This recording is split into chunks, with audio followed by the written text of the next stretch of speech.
Lulusi dan teman-teman, nama saya Jackson dari kelas 11 absen 15. Hari ini saya akan mempresentasikan hasil kerja kelompok kami. Yang pertama,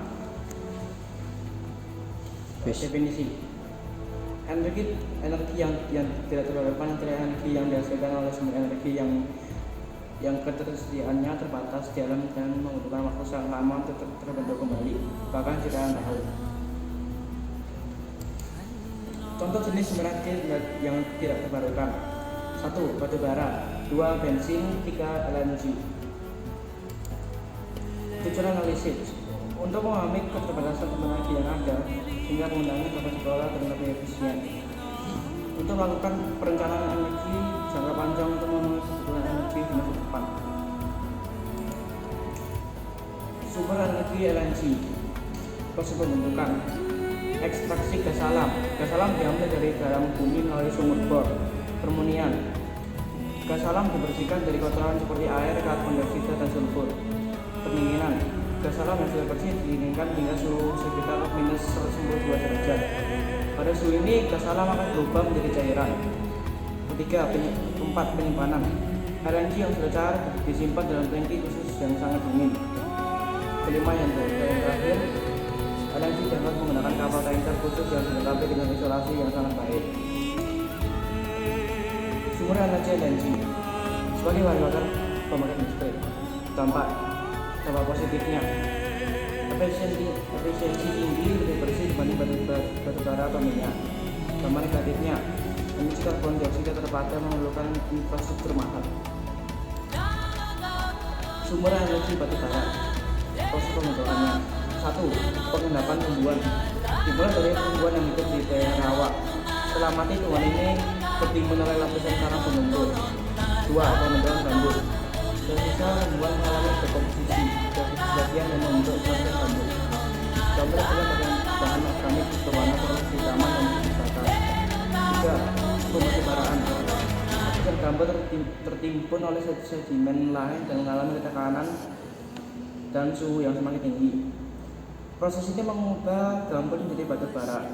Semakin tinggi tekanan dan suhu, semakin tinggi pula kualitas batu bara yang terbentuk. Sumber energi batu bara sebagai pembangkit listrik untuk industri besi dan baja serta untuk industri kimia. Dampak positif: bahan bakar pembangkit listrik, bahan baku untuk produksi baja, bahan bakar dan bahan bakar transportasi. Dampak negatifnya: menghasilkan gas rumah kaca yang menyebabkan pemanasan global, menghasilkan polusi udara dan mencemari sumber air. Sumber energi bensin. Proses pembentukannya: 1. Ekstraksi minyak mentah. Minyak mentah diambil dari dalam bumi melalui sumur bor. Minyak mentah yang kemudian dialirkan ke kilang minyak. Distilasi fraksional. Minyak mentah dipanaskan dalam menara distilasi. Karena komponen-komponen minyak memiliki titik didih yang berbeda, maka mereka akan menguap pada suhu yang berbeda pula. Uap-uap ini kemudian didinginkan dan terkondensasi menjadi berbagai fraksi. Salah satunya adalah bensin. 3. Cracking. Fraksi-fraksi yang memiliki molekul lebih besar, misalnya minyak tanah, dipecah menjadi molekul yang lebih kecil sehingga menghasilkan bensin. Proses ini disebut cracking. Reformasi.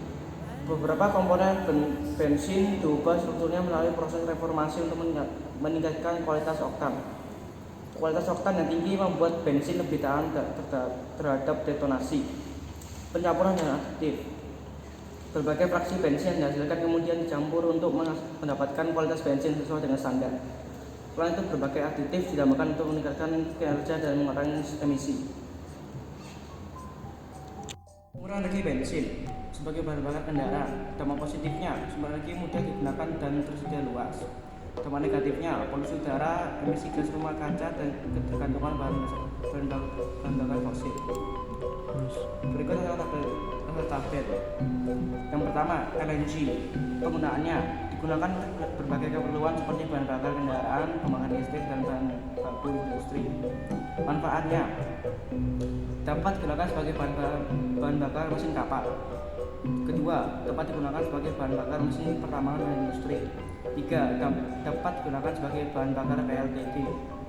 4. Dapat mengurangi biaya operasional kapal. 5. Dapat membuat kapal lebih efisien. Dampak positif dan negatifnya. Dampak positifnya, ramah lingkungan. Emisi lebih rendah dibandingkan batu bara dan minyak. Kedua, efisiensi energi, lebih padat dan efisien untuk transportasi jarak jauh. 3. Keamanan pasokan, mengurangi ketergantungan pada suatu sumber energi.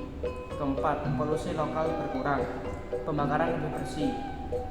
Dampak negatifnya, biaya infrastruktur, investasi tinggi untuk fasilitas dan transportasi. 2. Emisi metana, potensi kebocoran gas metana saat produksi dan pengangkutan. 3. Ketergantungan energi, masih berbasis bahan bakar fosil. 4. Risiko keamanan, potensi kebakaran atau peledakan karena sifat gas yang mudah terbakar. Kedua, batu bara. Manfaatnya, batu bara digunakan sebagai sumber energi dan bahan baku untuk berbagai industri. Manfaatnya, sumber energi listrik. Sumber energi listrik berbakar untuk transportasi, bahan baku industri kimia, bahan baku untuk produk gas, bahan baku untuk produk semen, bahan baku untuk produk pupuk, bahan baku untuk produk kertas, bahan baku untuk produk baja, bahan baku untuk produk aluminium. Dampak positif batu bara, membangkitkan listrik, menghasilkan panas untuk pemanas air dan rumah, bahan baku industri besi dan baja, bahan baku industri kimia dan petrokimia, bahan baku pembuatan aspal untuk jalan raya, menghasilkan gas industri, sumber pendapatan asli daerah dan masyarakat lokal, menambah lapangan pekerjaan, meningkatkan kesejahteraan masyarakat. Dampak negatif batu bara, pencemaran udara, pencemaran air, kerusakan lingkungan dan kehilangan habitat.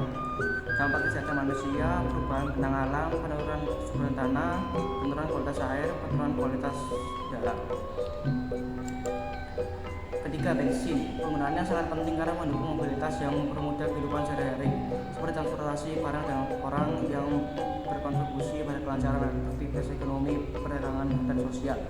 Manfaatnya, manfaat utama bensin adalah kemudahan akses transportasi yang memungkinkan orang bergerak dengan cepat dan efisien.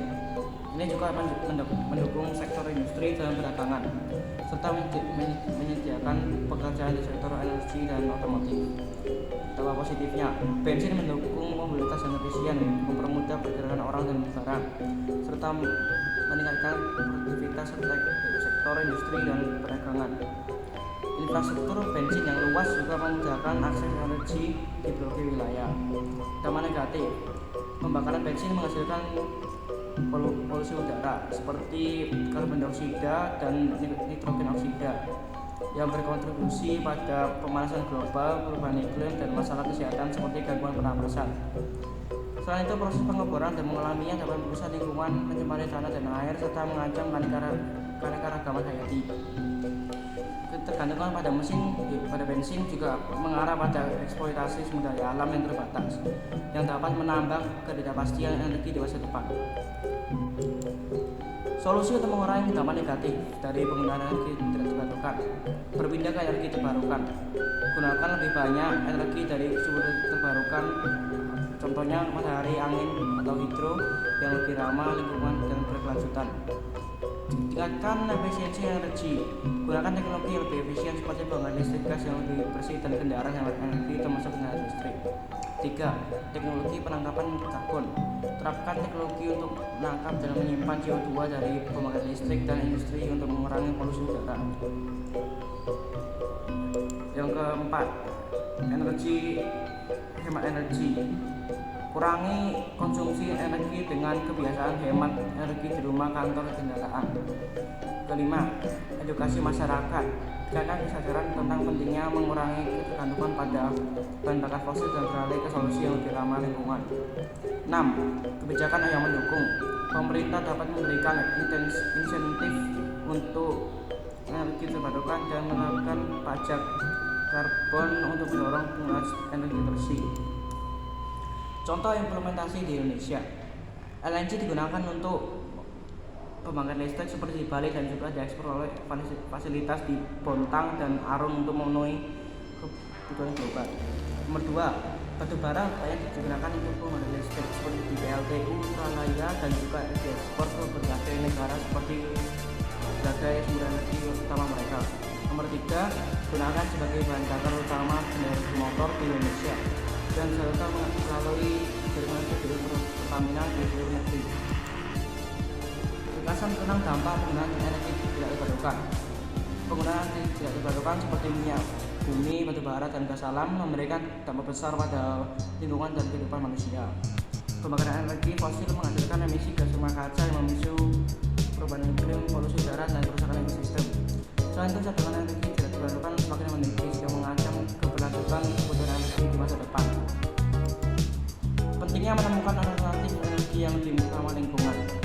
Untuk mengurangi dampak tersebut, sangat penting mencari dan mengembangkan sumber energi yang ramah lingkungan seperti energi matahari, angin, air, dan biomasa. Energi ini lebih bersih, terbarukan, dan dapat membantu mengurangi ketergantungan pada energi fosil. Penggunaan energi alternatif juga dapat menciptakan sistem energi yang lebih berkelanjutan bagi generasi